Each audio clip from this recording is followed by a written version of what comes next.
Potencial eléctrico, no electroquímico.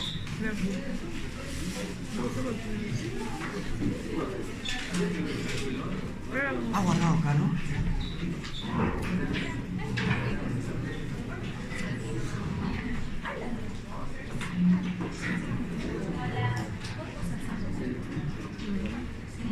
¿Ahí?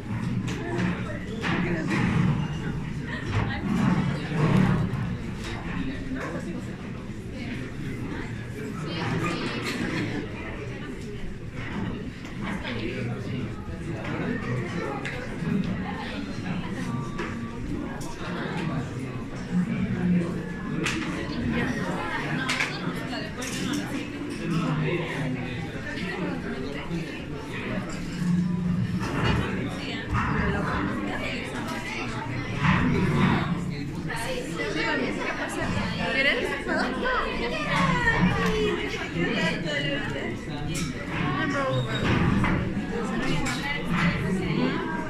¿Quieres?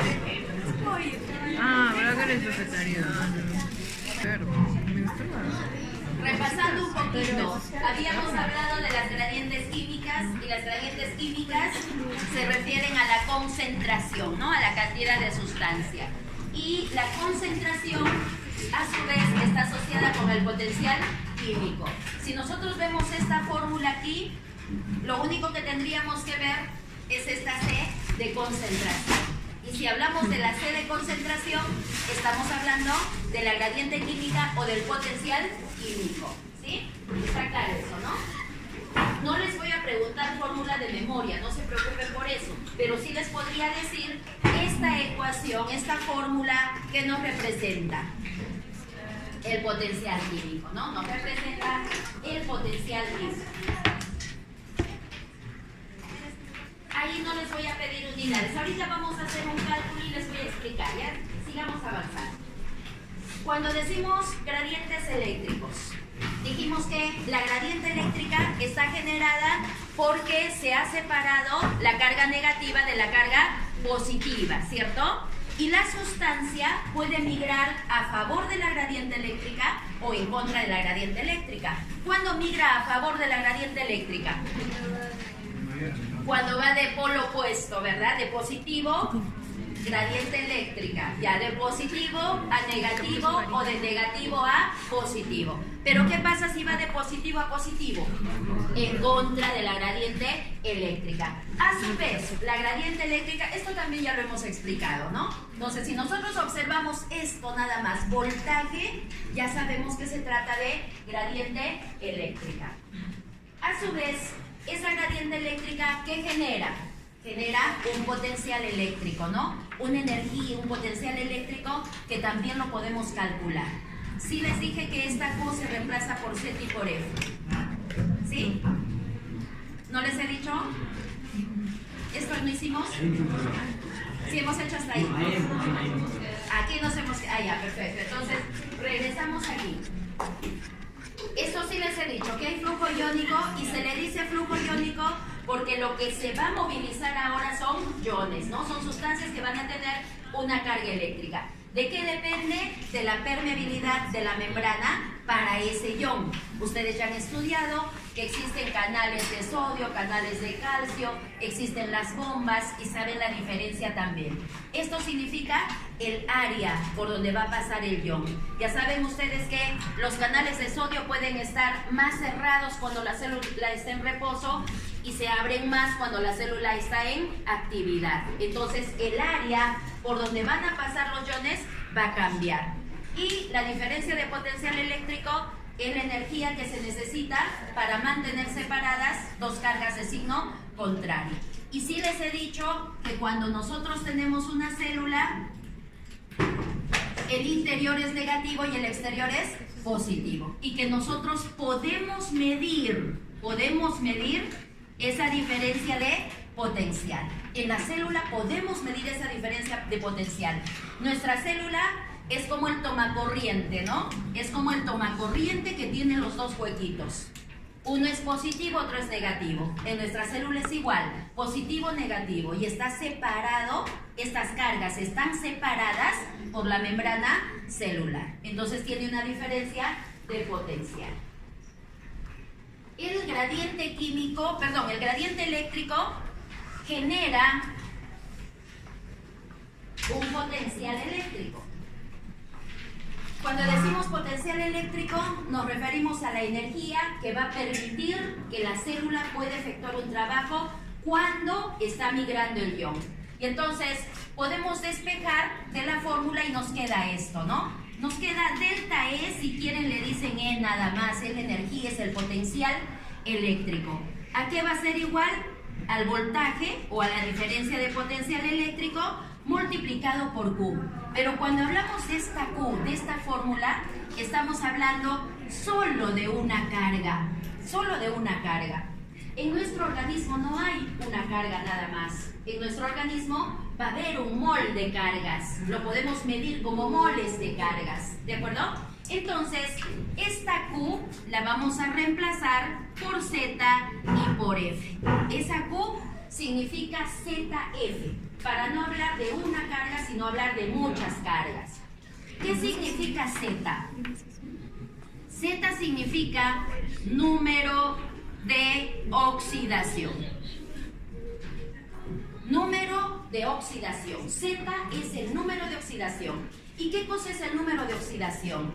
El número de oxidación es la valencia de un elemento, pero con su carga eléctrica. Por ejemplo, si decimos sodio, ¿cuál es el número de oxidación del sodio? Más 1. ¿Qué significa que sea más 1? Que está cediendo un electrón, porque se está quedando con carga eléctrica positiva. El número de oxidación del cloro, menos 1. ¿Qué significa que sea menos 1? Que ha recibido un electrón y que por eso tiene carga eléctrica negativa. Eso es lo que indica el número de oxidación. Y F es la constante de Faraday. Constante de Faraday. Y esta constante es la que nos permite convertir una sola carga a mol de carga. Es constante 96.500 Coulomb sobre mol. ¿Ya? 96.500 Coulomb sobre mol. Coulomb es la unidad del sistema internacional cuando hablamos de cargas eléctricas, ¿no? Y los moles es la unidad también del sistema internacional de la cantidad de sustancia. Entonces ya no hablamos de uno, hablamos de un mol de cargas. Por lo tanto, la fórmula nos quedaría E es igual a voltaje, número de oxidación, la constante de Faraday. ¿Qué nos representa esta ecuación? El potencial eléctrico. Muy bien, entonces vamos a dibujar una célula.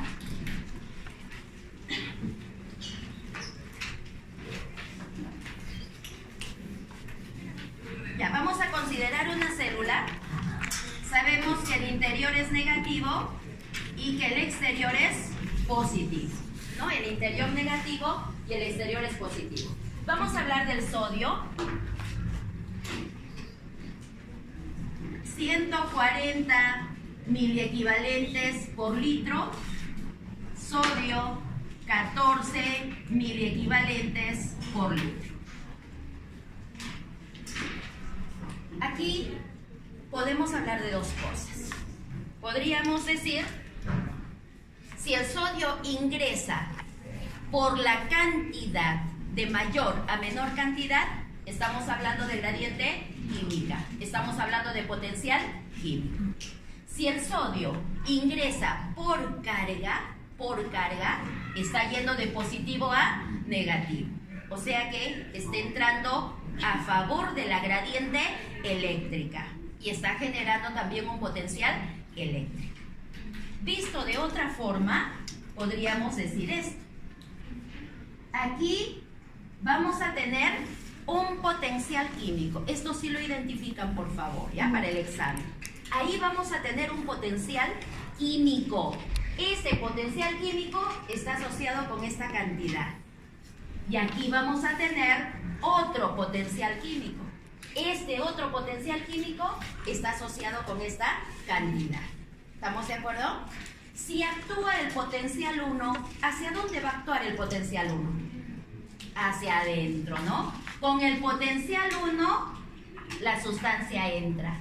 Y con el potencial 2, la sustancia sale. Lo que tendríamos que comparar nosotros es cuánto entra, cuánto sale, para encontrar el flujo neto, para poder saber efectivamente quién está ganando. Y el que gane está yendo de afuera hacia adentro, de adentro hacia afuera. Eso es lo que tendríamos que determinar comparando los valores. ¿De acuerdo? Pero así como existe el potencial químico, también va a existir el potencial eléctrico. Afuera y adentro son diferentes, porque tengo diferente cantidad de sodio. Entonces, si actúa el potencial eléctrico 1, ¿hacia dónde va a ir la sustancia? Hacia el interior. Si actúa el potencial eléctrico 2, ¿hacia dónde va a ir la sustancia? Hacia el exterior. Otra vez, tendríamos que comparar lo que entra con lo que sale para saber cuál es el flujo neto y hacia dónde va. ¿Estamos de acuerdo? Muy bien. Pero hay sustancias que tienen los dos a su favor. Que si tienen los dos a su favor, acá yo puedo sumar. Si tienen los dos a su favor, ahí yo puedo sumar. Y si sumamos, ahora vamos a tener un nuevo símbolo. Mu barra. Mu barra. ¿Qué se llama? Potencial electroquímico. Se llama potencial electroquímico, los dos juntos sumados, ahora en una sola palabra. ¿Por qué le vamos a decir potencial electroquímico? Porque tiene los dos a su favor, el químico más el eléctrico. Igual, aquí adentro también tendré otro mu 2. Este será 1 y este será 2. Ese también va a ser un potencial electroquímico. ¿Estamos claros ahí? Si yo digo sodio, ¿el sodio tiene potencial electroquímico? ¿Tiene los dos a su favor el sodio? Sí, sí tiene los dos a su favor. Tiene la cantidad y tiene la carga. Entonces, si el sodio entra a la célula, lo está haciendo a favor de su potencial electroquímico. Otra vez, ¿qué significa que sea a favor de su potencial electroquímico? Que es a favor del químico y a favor del eléctrico también. ¿Estamos de acuerdo? Muy bien. Y si yo les digo que el sodio sale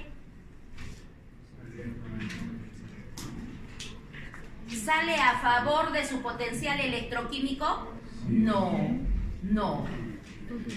¿Cómo va a salir? En contra del químico y en contra del eléctrico. ¿Por qué en contra del eléctrico? Porque el sodio es positivo y está saliendo a un lado positivo. Entonces, ¿qué podríamos decir? Sale en contra del potencial electroquímico. ¿Y si es potasio? Y yo les digo, el potasio sale de la célula. ¿Sale a favor de su potencial electroquímico? No. Entonces, ¿qué decimos? ¿Sale a favor de qué? Del químico. Y en contra del eléctrico.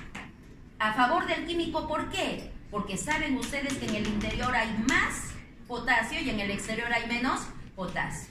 El potasio es positivo y el exterior de la célula es positivo.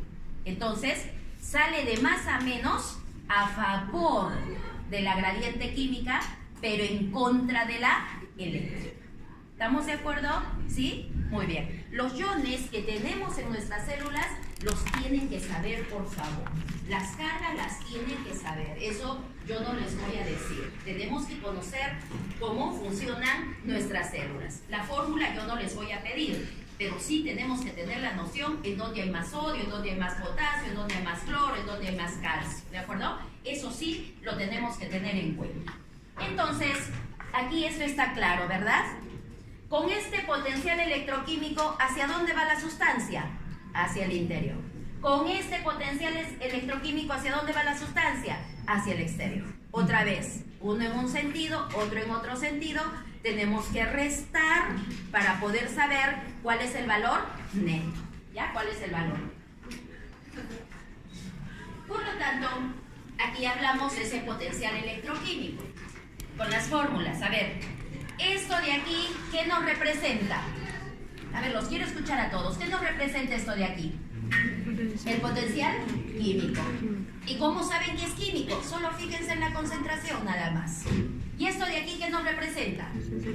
El potencial eléctrico, porque tiene voltaje. Si nosotros sumamos químico con eléctrico, nos da el potencial electroquímico. La parte química y la parte eléctrica. Si sumamos, nos da el potencial electroquímico. Perfecto. Pero yo no puedo hablar solo de un potencial electroquímico. En nuestra célula no es así. Existen dos, uno en el exterior y otro en el interior. Entonces, podemos hablar de un delta, de una variación, de una diferencia de potencial electroquímico. Si quieren le dicen aquí mu1 menos mu2. Si quieren le dicen así, es lo mismo. Entonces, para el potencial 1 vamos a tener el químico más el eléctrico. ¿Estamos de acuerdo? Para el potencial 2, el químico más el eléctrico. Como uno ve en un sentido y el otro ve en otro sentido, lo que tenemos que hacer es restar. No se preocupen por la ecuación, ¿de acuerdo? Yo no les voy a pedir en el examen que deriven esto. Lo que quiero es que entendamos qué es lo que está sucediendo, ¿de acuerdo? Hasta aquí estamos entendiendo, ¿no? Es lo mismo. Yo voy a tener una fórmula para este de aquí afuera y una fórmula para este de aquí adentro. Ya les dije que este va hacia el interior y este hacia el exterior. Como van en sentidos contrarios, los tenemos que restar. Nosotros restamos y reducimos esa ecuación, nos va a quedar esto de aquí. Nos va a quedar esta variación de potencial electroquímico que va a ser igual a R. R es la constante universal de los gases. T, la temperatura absoluta, logaritmo natural de la concentración 1 sobre la concentración 2. Concentración 1, concentración 2. Es manejable, todo es manejable. Más, porque estamos factorizando, estamos reduciendo la ecuación, Z, el número de oxidación, F, la constante de Faraday, voltaje 1 menos voltaje 2. Aquí habrá un voltaje y aquí habrá otro voltaje. Por eso existen los dos, ¿de acuerdo? Entonces, esta ecuación resumida es la que nos habla de la diferencia de este potencial electroquímico. ¿Por qué le digo diferencia de potencial electroquímico? Porque estamos comparando el exterior con el interior. Estamos comparando dos compartimientos. ¿Está claro, por favor? ¿Sí? ¿Seguro? Perfecto. Viene en el examen, sí o sí, les estoy avisando, viene en el examen. Muy bien.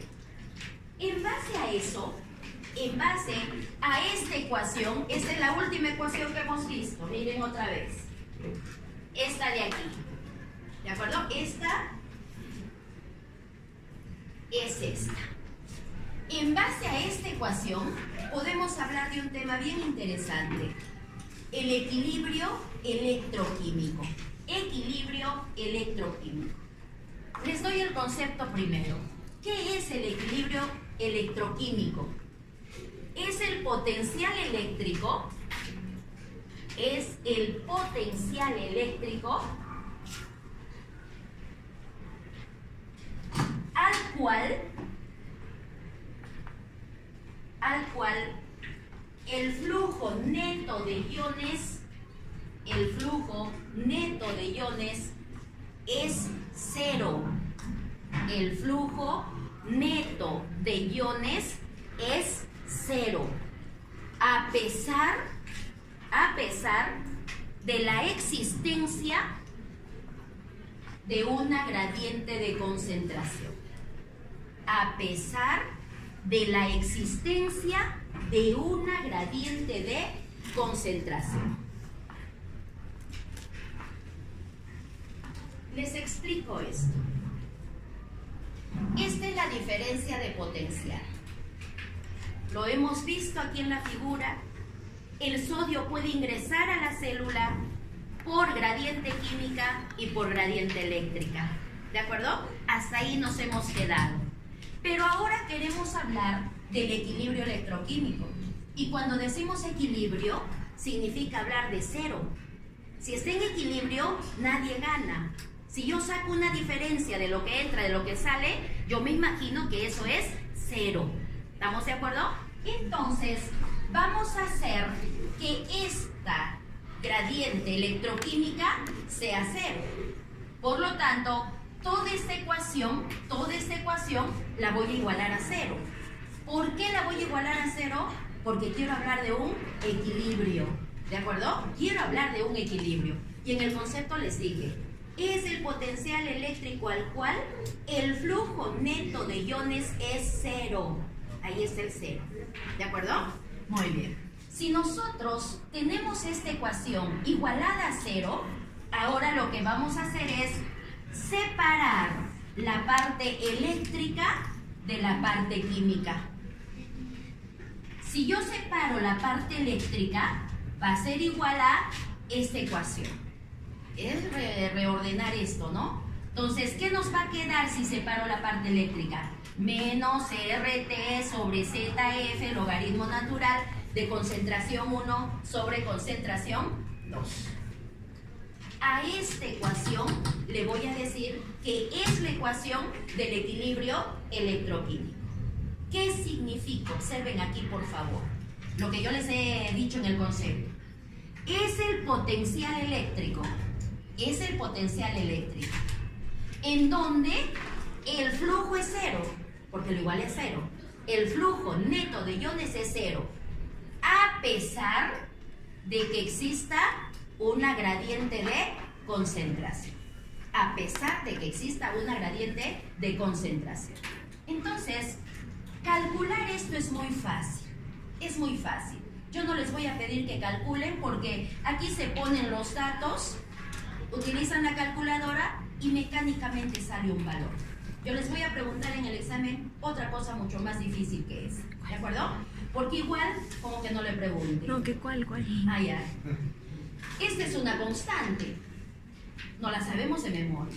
La temperatura absoluta es nuestra temperatura más 273. Lo voy a escribir. Pero no les voy a preguntar. Solo mírenlo, ¿ya? Solo lo van a mirar nada más. Porque es fácil hacer el cálculo. A ver, nos vamos a imaginar otra vez nuestra célula. Trabajamos con el sodio, 140 miliequivalentes por litro. Sodio, 14 miliequivalentes por litro. Ya está. Y yo les digo, calculen el potencial de equilibrio electroquímico para esa célula, para esa condición. Perfecto. Esto lo podemos representar como delta V, es lo mismo, va a ser igual a menos R, 8,31 Joule mol Kelvin. Temperatura absoluta, 37 más 273, 310 Kelvin. Dividido, si estoy trabajando con el sodio, ¿cuánto es el Z? Más 1. La constante de Faraday, 96.500 Coulomb sobre mol. Logaritmo natural, concentración 1, 140 miliequivalentes por litro. Concentración 2, 14 miliequivalentes por litro. Ya está. ¿Qué de difícil tiene? Nada. Calculadora y sacamos el resultado. ¿De acuerdo? Pero eso no me interesa preguntarles. No me interesa preguntarles el cálculo. Interesa la interpretación. Entonces, imaginemos, no sé cuánto sale eso, no sé. Pero imaginemos que cuando hemos calculado esto, nos ha salido, no sé, menos 80 milivoltios. ¿De acuerdo? Imaginemos que hemos hecho el cálculo y nos ha salido menos 80 milivoltios. Yo les pregunto, si esto lo hemos calculado con la fórmula del equilibrio electroquímico, ¿qué significa estos menos 80 milivoltios? Utilicemos el concepto que les he dado. ¿Qué significa estos menos 80 milivoltios? Es el potencial eléctrico. ¿Qué más? Al cual el flujo neto de quién? Del sodio, porque hemos trabajado con el sodio, ¿no? El flujo neto del sodio, ¿qué? Es cero. ¿Qué significa que sea cero? Que lo que sale es igual a lo que entra. No predomina nadie. ¿Qué más? El flujo neto es cero. A pesar de que exista una gradiente de concentración. ¿Pero por qué decimos a pesar de que existe una gradiente de concentración? Porque la ley física natural, cuando encuentra una gradiente, solito entra el sodio. Solito va a entrar. Toda sustancia siempre va a ir de donde hay más a donde hay menos. Si aquí hay más y aquí hay menos, debe entrar. Pero si estamos en este potencial, no va a entrar nada. Por eso dice, es el potencial eléctrico al cual el flujo neto de iones es cero, a pesar de que exista una gradiente de concentración. ¿Estamos de acuerdo? Y entonces, ¿cómo se mide esto? Para medir esto, experimentalmente se puede hacer, ¿no? Hay estrategias. Se pone un electrodo aquí, otro electrodo aquí, porque lo que queremos medir es una diferencia.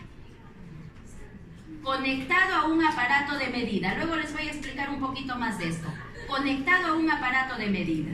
Entonces, si ese aparato de medida me lee menos 80 milivoltios, ¿qué digo de la célula? Que está en equilibrio electroquímico. Si yo pongo un aparato de medida aquí y leo menos 80, como he sacado en la fórmula, pues vamos a decir que la célula está en su equilibrio electroquímico. Otra vez, fastidio porque los voy a poner en el examen. Quiero que saquen 20 en el examen, por favor. Entonces díganme, ¿qué significa que esté en su equilibrio electroquímico? El flujo neto de iones es cero, a pesar de que exista la gradiente de concentración. Pero no queda ahí. Ahora yo les digo lo siguiente. Si ya hemos calculado que su potencial electroquímico es menos 80, ¿qué significa si yo no leo menos 80 y leo menos 60? Hay flujo, perfecto. ¿Y de dónde a dónde? ¿Solo hay un estudiante en esta clase? Ah, ya, perdóname. ¿Solo hay 2 estudiantes en esta clase? No, es que sí me contestó. Solo que la segunda parte ya no me dijiste nada. Ya, ¿solo hay 2 estudiantes en esta clase? ¿Qué significa si no leo menos 80 y leo menos 60? Ya, lo primero que me van a decir es no está en su equilibrio electroquímico. Y si no está en su equilibrio electroquímico, ¿hay flujo neto de iones? Sí, va a haber flujo neto de iones. Pero ahora lo importante es que me digan, ¿y de dónde a dónde? ¿De dónde a dónde y por qué?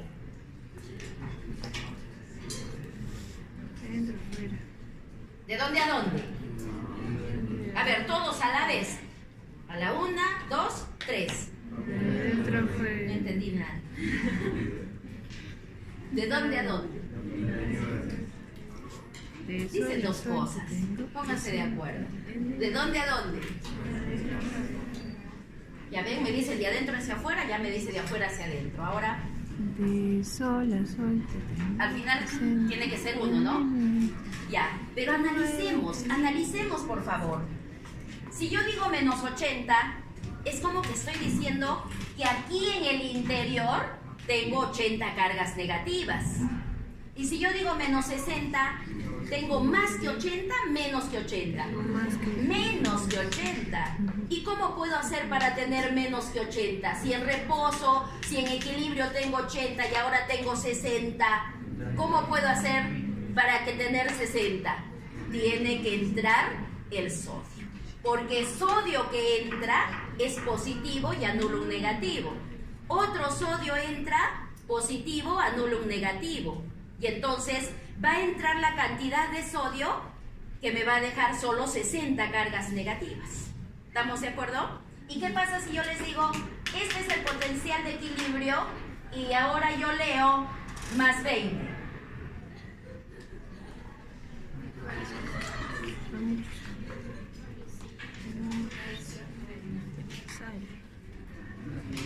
Es pregunta de examen y va a valer 4 puntos. Muchos son. ¿Qué pasa si este es el equilibrio y ahora yo leo más 20? ¿El sodio sigue entrando? No sale. Pero analicen, por favor, analicen. Ya, olvídense de este. Analicen. Cuando esté en equilibrio, ¿cuántas cargas negativas tiene? Veámoslo así. Digamos que tiene 80 cargas negativas, por eso es negativo. Ahora estoy leyendo más 20. ¿Qué pasa con el sodio? Porque el sodio es el que está aquí en juego. ¿Entra o sale? Ya, si saco un sodio, más bien me va a quedar otro negativo. Claro, si no sale tiene que entrar. ¿Nos estamos dando cuenta? Bueno, qué pena, estudia para el examen, ¿ya? Otro ejemplo. Ya, atiéndanme aquí. Atiéndanme. Otra vez.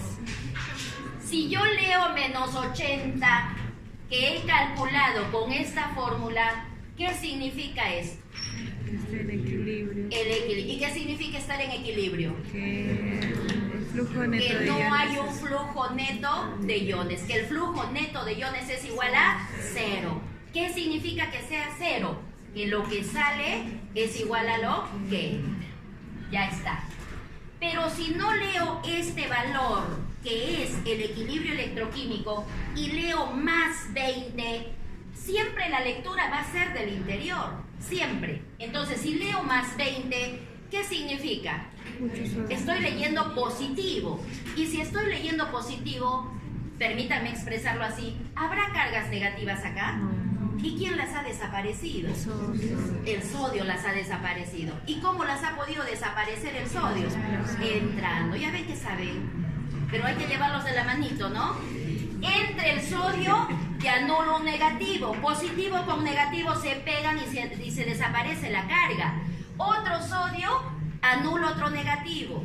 Anulado todos los negativos y ha seguido entrando sodio porque estoy leyendo más. ¿Está más clarito? ¿Otro ejemplo? Sí. A ver.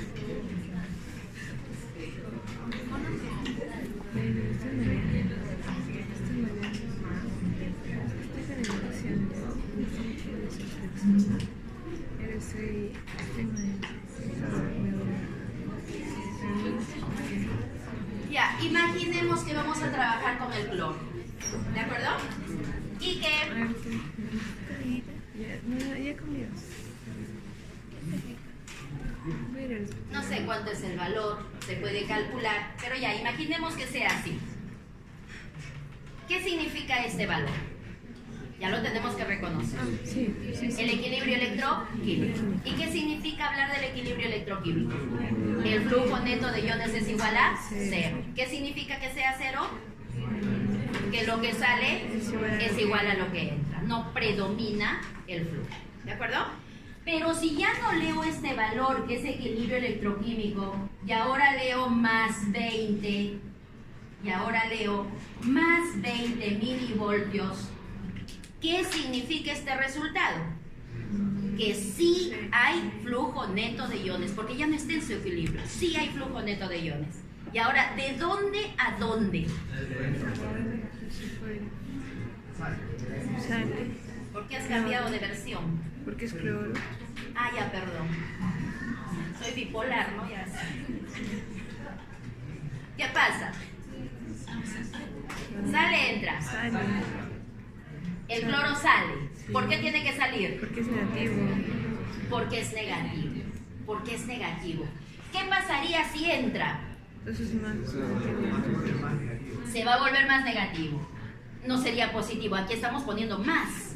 ¿De acuerdo? Entonces yo tengo que sacar cloro. ¿Para qué tengo que sacar cloro?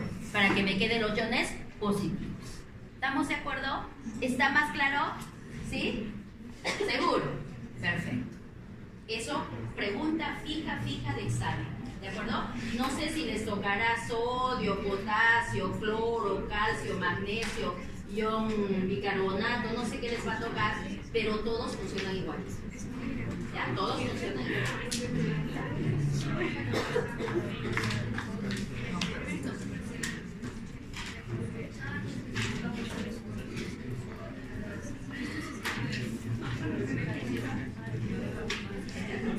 No les voy a pedir, tampoco les voy a decir cuál es el número de oxidación de los iones, no les voy a pedir, son datos numéricos que sería forzar nuestra memoria para poderlos aprender, pero hay datos que sí los tenemos que saber, ahorita les voy a decir qué, pero en base a la pregunta de su compañera, si decimos sodio, el sodio tiene como número de oxidación +1, eso lo tienen que saber, el cloro -1, el calcio +2. ¿Qué otro más les puedo preguntar? Pues esos son los fundamentales, ¿no? El sodio, el cloro, el potasio son los que determinan el comportamiento de la membrana celular. Hasta ahí les puedo preguntar, pero para poder hacer un cálculo, no. ¿De acuerdo?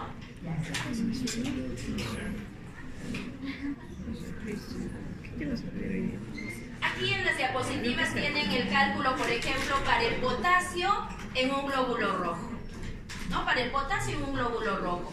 Y para el potasio en un glóbulo rojo es menos 88,43 milivoltios. Realmente, si nosotros aplicamos la fórmula tal cual, nos va a dar en voltios, pero nos va a dar 0.0, ¿no? Y para nosotros, para nuestros líquidos corporales, expresamos el valor en milivoltios. ¿Qué significa este valor? A ver, por última vez, ¿qué significa este valor? Que el flujo neto de iones es 0. Lo que entra es igual a lo que sale. Pero ¿qué pasa si no leemos menos 88 y yo leo menos 90?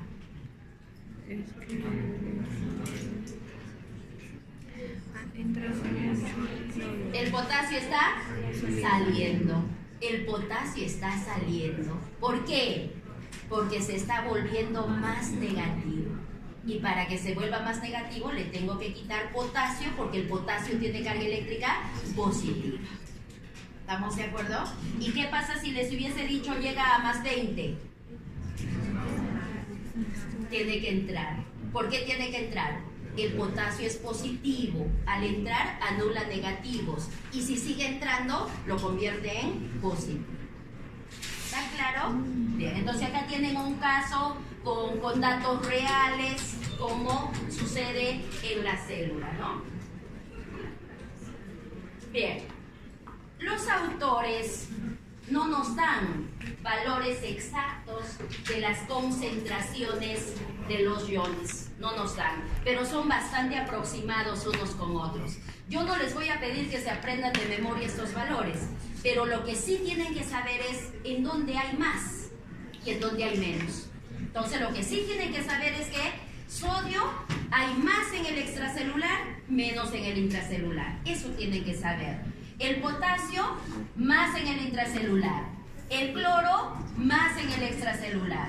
El calcio, más en el extracelular. El magnesio, más en el intracelular. El ion bicarbonato, más en el extracelular. Y las proteínas aniónicas, más en el intracelular. ¿De acuerdo? Eso sí lo tenemos que saber, así como más y como menos, no con valores. Bien, aquí les explico cómo medir este delta V, cómo medir esa diferencia de potencial. Estos trabajos los comenzaron a realizar en axones de los calamares gigantes, porque lo podían hacer en grande. ¿Qué necesitan para poder medir esa diferencia de potencial? Electrodos. Estos de aquí son electrodos y necesitan 2 electrodos. ¿Cuál es la función de un electrodo? Como esto es medio líquido, el electrodo lo que va a hacer es leer en el medio líquido las cargas eléctricas que hay, los iones que hay, los iones que tienen carga eléctrica. Y ese mensaje lo transforman para que pase por el cable y llegue al aparato de medida. El aparato de medida se llama voltímetro, porque vamos a medir una diferencia de potencial en voltios. Siempre se utiliza 2 electrodos porque lo que tenemos que medir es una diferencia de potencial. Entonces, un electrodo va en el interior de la célula y el otro electrodo va en el exterior. A esto le decimos diferencia de potencial. Recuerden, es como si fuese el toma corriente. Con estos electrodos también podrían medir. Un electrodo a un huequito y otro electrodo a otro huequito. Y van a leer la diferencia de potencial. Estos electrodos tienen nombre. Por convencionalidad internacional, a este se le dice electrodo explorador. Y a este se le dice electrodo de referencia. Electrodo explorador y electrodo de referencia.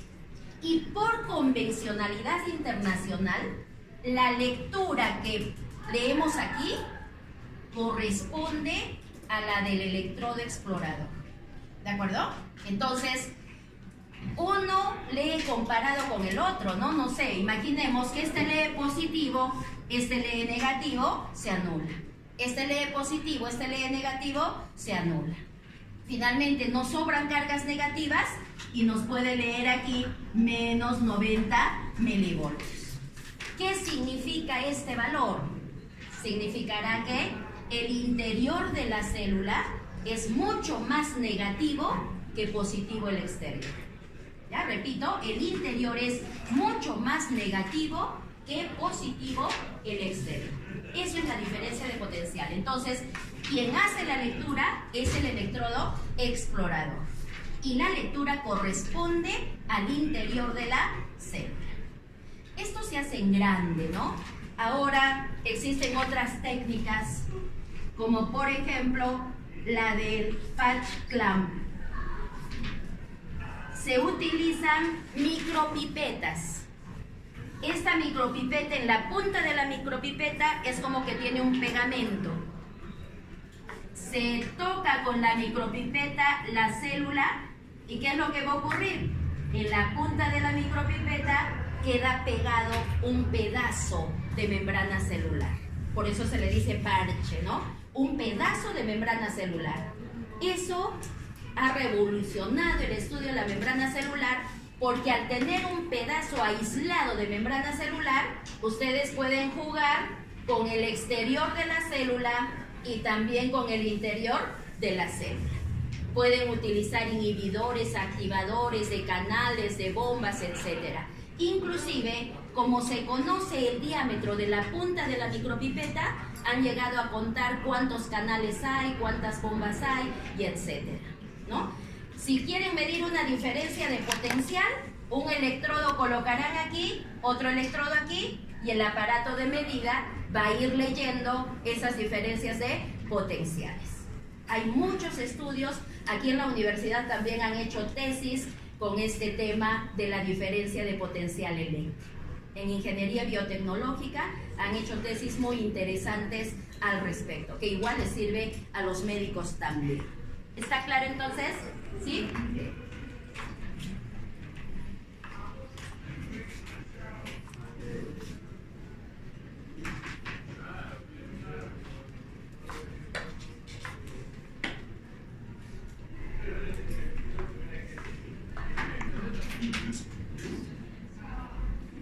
Es lo que les decía, ¿no? Es una ecuación súper larga, en fisiología seguramente la han visto, ¿no?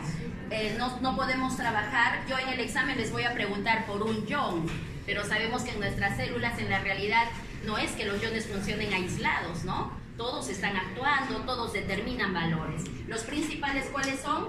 El potasio, el sodio y el cloro. Y hay una ecuación de diferencia de potencial para todos ellos, solo para que lo recuerden, nada más.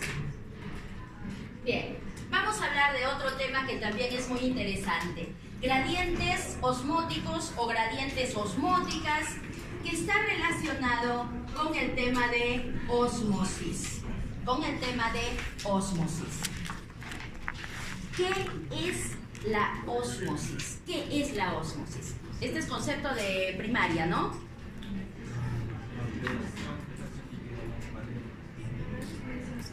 Eso es presión osmótica. Osmosis primero.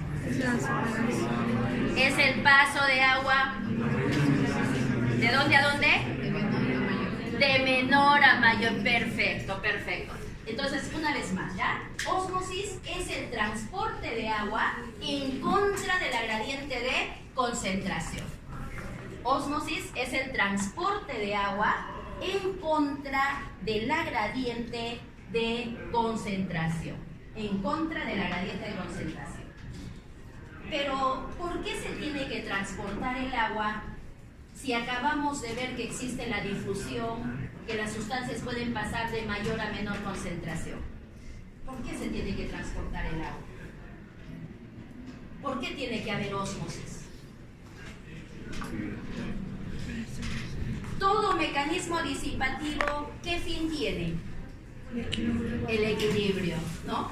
No nos interesan los equilibrios, pero nosotros funcionamos con el transporte de sustancias.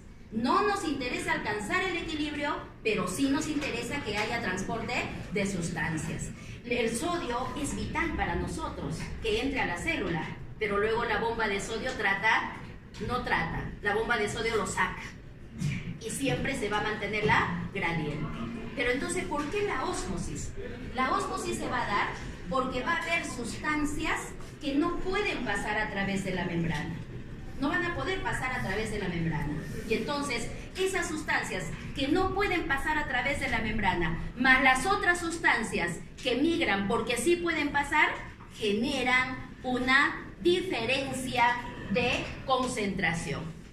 Entonces, cuando hay sustancias que no pueden pasar a través de la membrana, ¿quién va a tratar de buscar el equilibrio? El agua, el transporte de agua. Aquí, por ejemplo, tenemos estos solutos que son grandes. La membrana, esta membrana va a ser impermeable a esos solutos, pero va a ser permeable al agua. Y entonces, ¿el agua de dónde a dónde va a ir? De menor concentración a mayor concentración. Pero ¿cómo entendemos que al pasar el agua hacia ese lado va a tratar de buscar un equilibrio? Porque si quitamos agua de acá, se concentra. Si aumentamos agua acá, se diluye. Si se concentra y se diluye, estamos alcanzando un equilibrio. ¿De acuerdo? Muy bien. Asociado con ósmosis está lo que dijeron ustedes, el concepto de presión osmótica. Presión osmótica. El símbolo de presión osmótica es pi. Por favor, este no es 3.14, ¿ah? Este es pi, presión osmótica. ¿Cómo se calcula la presión osmótica? Concentración molar, constante universal de los gases, temperatura absoluta. O sea, si hay mayor concentración molar, va a haber mayor presión osmótica. Si hay mayor temperatura, también va a haber mayor presión osmótica. Se puede calcular, no les voy a pedir el cálculo, pero sí la interpretación.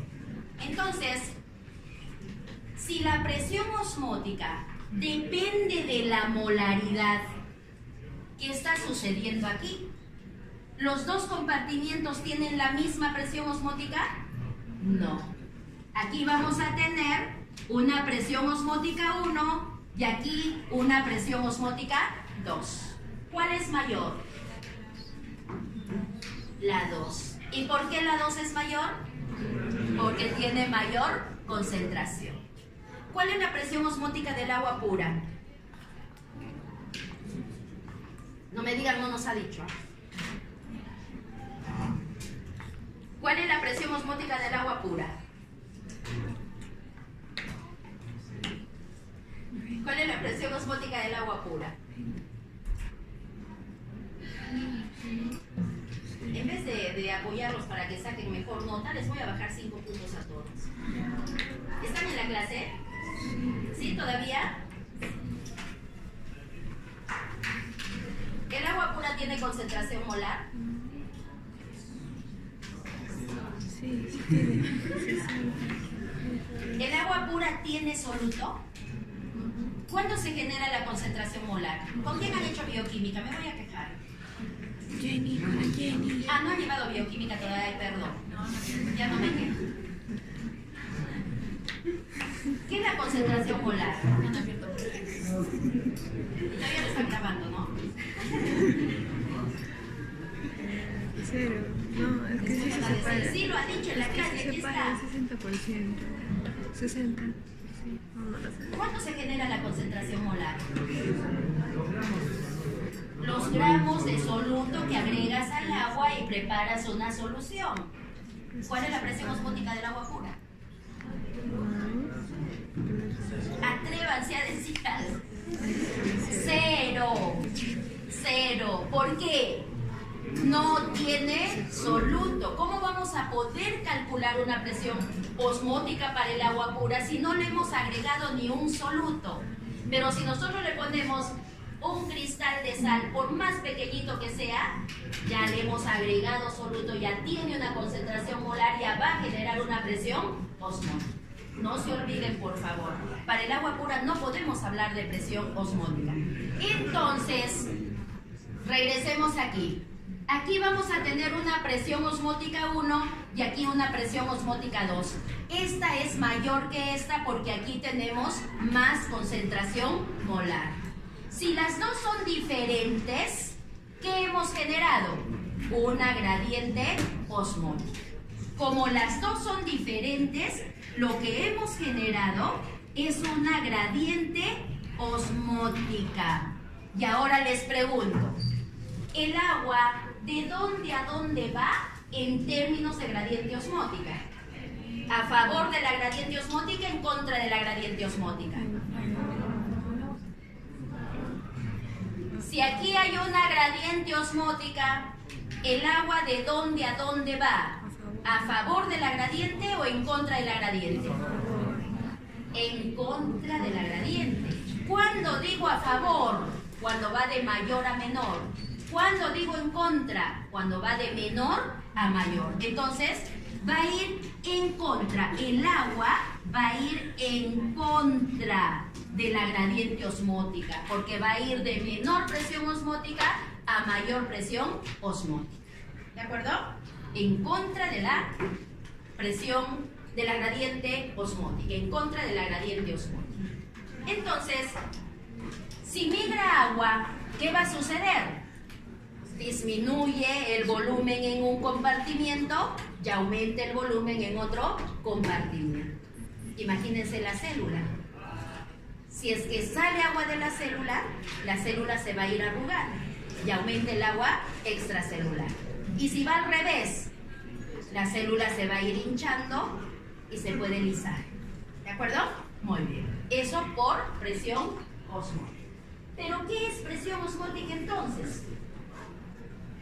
Ahora sí me dan el concepto. ¿Qué es presión osmótica? Perfecto. La presión osmótica es el valor de presión que anula la ósmosis. Anula la ósmosis.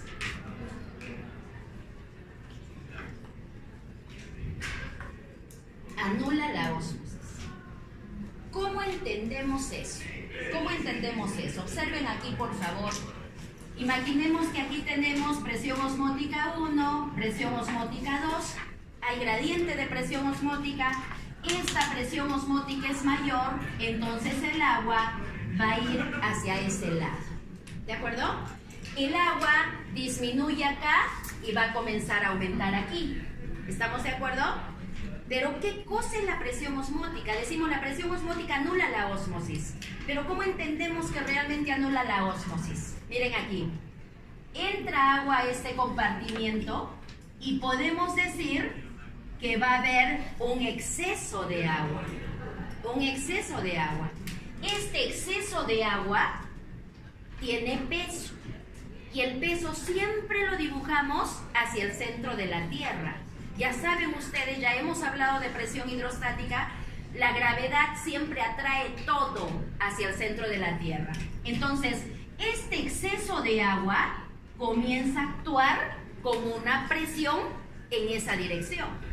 Si sigue aumentando agua, va a seguir aumentando el peso. Si sigue aumentando agua, va a seguir aumentando el peso. Es como que aquí le ponemos una tapa y comenzamos a empujar hacia abajo. Si nosotros hacemos eso, lógicamente, ¿qué es lo que vamos a lograr? Que el agua ya no pueda pasar a ese recipiente. Cuando se alcance el valor de presión osmótica, se anula la ósmosis. Ya no ingresa ni una gota más de agua a ese recipiente. Otra vez, les digo que entendamos el valor de presión osmótica como que le hemos puesto una tapa aquí y que comenzamos a empujar hacia abajo. Si empujamos, ya no vamos a permitir que siga ingresando agua a ese recipiente. ¿Quedó claro? Eso es presión osmótica. Anula la ósmosis. Bien, ahora vamos a hablar de las propiedades coligativas. Ese nombre de coligativo significa junto, ¿ya? Entonces, cuando decimos propiedades coligativas, estamos hablando de un conjunto de propiedades que van a cambiar juntas, ¿ya? Es un conjunto de propiedades que están como que de la mano. Una cambia y la otra también cambia. Una se mueve, la otra también se va a mover. Ese es el conjunto de propiedades que se llama coligativas. Vamos a estudiarlo en forma comparativa. Agua pura y agua más soluto. La primera propiedad que cambia va a ser la presión osmótica. Si decimos presión osmótica del agua pura, 0. Presión osmótica de agua más soluto, mayor a 0, porque va a depender de la concentración molar, ¿no? Va a depender de la concentración molar. Punto de congelación. Otra propiedad, punto de congelación. A nivel del mar, ¿a qué temperatura congela el agua pura? A 0 grados. Si ustedes ponen agua al congelador a nivel del mar, se va a formar el cubito de hielo como lo conocen ustedes a 0 grados Celsius. Pero ¿qué pasa si al agua pura le ponen soluto? ¿Va a seguir congelando a 0 grados? Ya no. ¿Y qué necesitamos para congelarlo? Bajarle más la temperatura. ¿Pero por qué?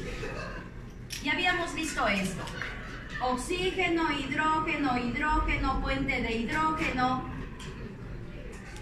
Para poder congelar, para poder hablar del agua en estado sólido, se tienen que formar absolutamente todos los puentes de hidrógeno. Todos. Una molécula de agua se enlaza con 4 moléculas. Todas tienen que estar enlazadas. En el agua líquida no están enlazados todos. Por eso es que es fluido. Por eso se mueve. ¿De acuerdo? Pero en el sólido queremos esto. Esto, si el agua es pura, va a ser fácil que una molécula se encuentre con otra molécula y se enlace. Pero ¿qué pasa si le agregamos soluto? El soluto podría ubicarse acá. Y si se ubica ahí, no va a poder formar el enlace. Pero si igual yo lo quiero formar el enlace, ¿qué tengo que hacer? Bajar más la temperatura. ¿Para qué bajo la temperatura? Para que se muevan menos y se acerquen más. Si se acercan más, puede que se retire de ahí el soluto y se forme el puente de hidrógeno. Practíquenlo en la casa, ¿no? En un recipiente pongan agua pura y en otro recipiente pongan jugo de mango. ¿Quién va a formar el cubo de hielo? El agua pura. Y si ponen jugo de mango, ¿van a observar el jugo de hielo anaranjado? No. ¿Qué van a observar? Van a observar pedazos de hielo. ¿De acuerdo? Pero si es que quisiesen congelarlo mucho más, ya necesitarían otras condiciones para que un pedazo de hielo se pueda juntar con otro pedazo de hielo, retirando el sol. Pero bien difícil si hacen eso con un jugo de fruta. ¿Se entendió? Entonces, a esa propiedad, ¿qué se le dice? Descenso crioscópico. ¿De acuerdo? Cuando tenemos agua con soluto, hay un descenso crioscópico. Tenemos que bajar más la temperatura. Si decimos punto de ebullición, a nivel del mar, el agua ebulle a 100 grados Celsius. Aquí está, ¿no? Agua pura, fácil que se forme el vapor. Pero si tenemos agua con soluto, bien difícil que salgan las moléculas de agua, porque el soluto se lo impide. Pero si igual yo quiero que salga el vapor, ¿qué va a ocurrir? Necesito aumentar la temperatura. Entonces decimos, se produce un ascenso ebullioscópico. Ascenso ebullioscópico. Y lo mismo pasa con la presión de vapor. Ya les dije que este dato se lo aprenden de memoria. A 37 grados Celsius, la presión de vapor es 47 milímetros de mercurio. Si tenemos agua con soluto, hay menos vapor. No es fácil que salga el vapor. Por lo tanto, a 37 grados va a ser menos de 47 la presión de vapor. ¿Ya? Esas son las 4 propiedades coligativas. Si nosotros conocemos una, podemos calcular las otras. ¿Ya? Suficiente con conocer una. Normalmente para líquidos biológicos se puede medir esto y con esto se puede calcular la presión osmológica, ¿no? Ese es un dato que generalmente se puede hacer. Coeficiente de reflexión. Coeficiente de reflexión. Todos saben que la reflexión es la experiencia que podemos hacer con un espejo, ¿no? Tenemos el espejo, la luz llega al espejo y rebota, ¿no? Y la dirigimos en otra dirección. Eso es reflexión. Eso mismo puede suceder aquí. Tenemos la membrana celular. Podemos decir interior celular, exterior celular. Aquí podemos tener moléculas tan grandes como una proteína. Estas moléculas se pueden mover y se van a acercar a la membrana. ¿Pero van a pasar la membrana? No pueden, son muy grandes. Choquen la membrana y se refleja. Por eso se le dice coeficiente de reflexión, porque va a chocar y se refleja. Vamos a tener otras que van a llegar a la membrana, pueden chocar y rebotar, o alguien las puede ayudar a pasar. Pasan con dificultad, pasan con facilitadamente. Va a haber otras más chiquitas que llegan a la membrana, pueden rebotar también, o de lo contrario, pasan con mucha facilidad. Entonces, cada sustancia va a tener su propio coeficiente de reflexión. Y los coeficientes de reflexión van desde 0 hasta 1. Nada más, de 0 a 1. Este de aquí, esta proteína, tiene un coeficiente de reflexión de 1. ¿Qué significa que sea 1? Que la membrana es impermeable para ese soluto. Repito, 1, impermeable, no pasa la sustancia. Este soluto de aquí tiene un coeficiente de reflexión de 0,2. Muy pequeñito. Llega a la membrana y puede pasar con facilidad. Entonces, esta membrana es permeable para este soluto. Repito, si el coeficiente es 1, ¿qué significa? Impermeable. Y si el coeficiente es 0, permeable. Muy permeable a la membrana. ¿Se puede calcular este coeficiente de reflexión? con los valores de presión osmótica. Pero aquí tenemos, miren, presión osmótica real, presión osmótica teórica. Real y teórica. ¿Qué significa eso? ¿Qué significa eso? Atiendan aquí. Otra pregunta de examen. Vamos a imaginar tener un glóbulo rojo. Este glóbulo rojo, en el interior, tiene una concentración de 300 miliosmoles. Paréntesis un ratito aquí. Presión osmótica es igual a MRT. Concentración molar. Para nuestras células, normalmente no se habla de concentración molar. ¿Por qué? Porque en nuestras células las sustancias están disociadas, están separadas. Entonces, debemos calcular un valor de I. I se llama coeficiente de Van Hoff. Coeficiente de Van Hoff. ¿Puedes apagar, por favor? Está con flash. Ya me voy a volver más ciega. Ya, coeficiente de Van Hoff. O también se le dice coeficiente de disociación.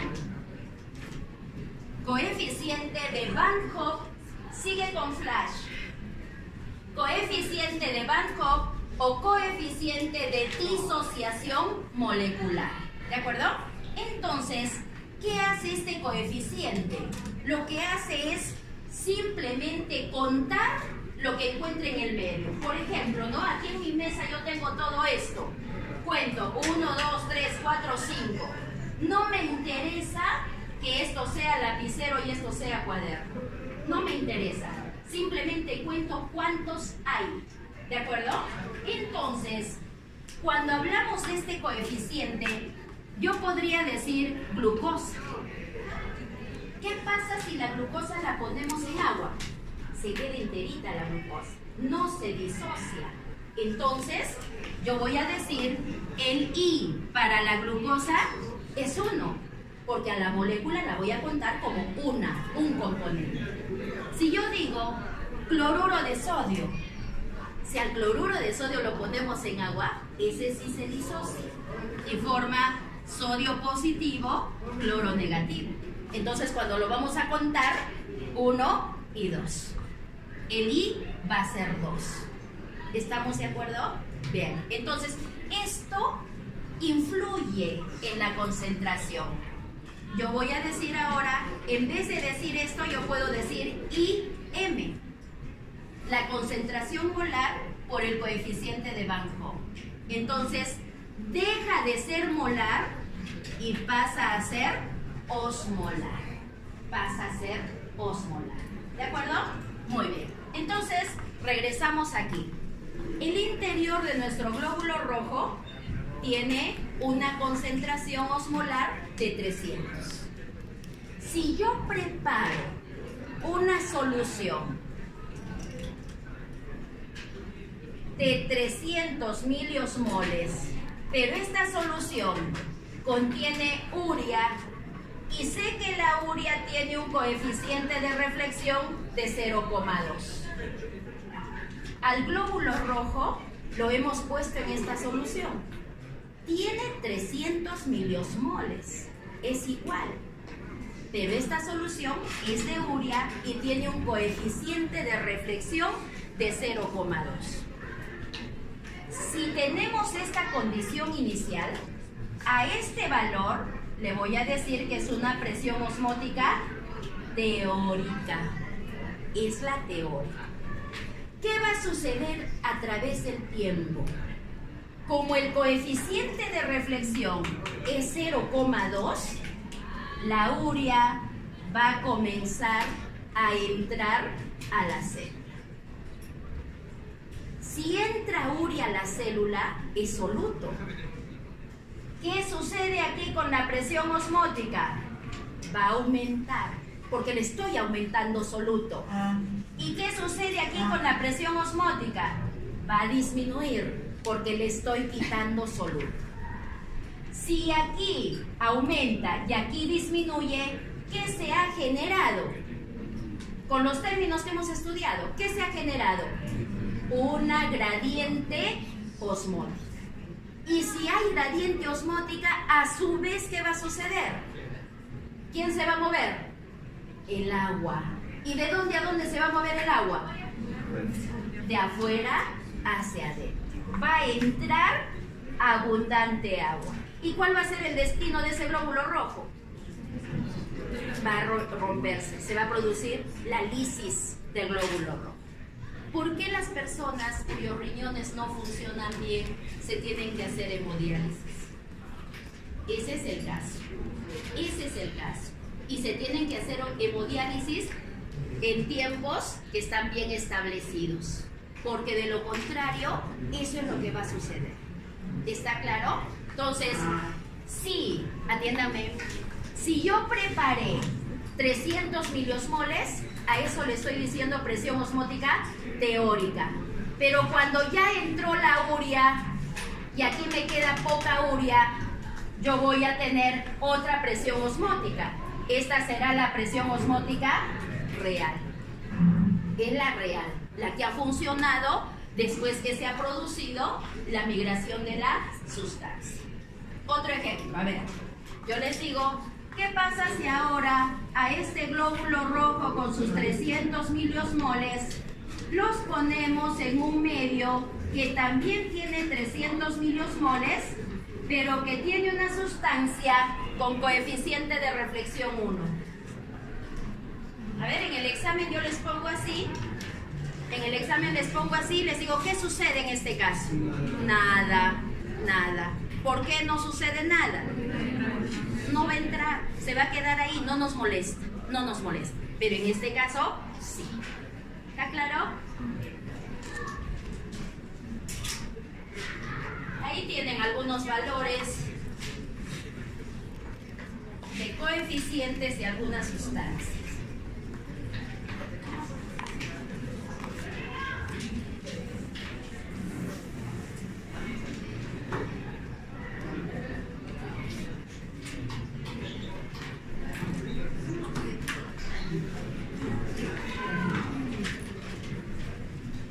Esto lo conocen también ustedes.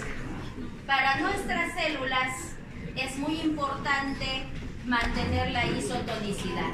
¿Por qué es importante mantener la isotonicidad? Para que no ingrese ni salga agua de las células. Puede haber medios hipotónicos cuando la concentración del medio es menor que la del interior de la célula. Puede haber hipertónicos mayor que el interior de la célula. ¿Podemos inyectar agua destilada a la sangre de una persona?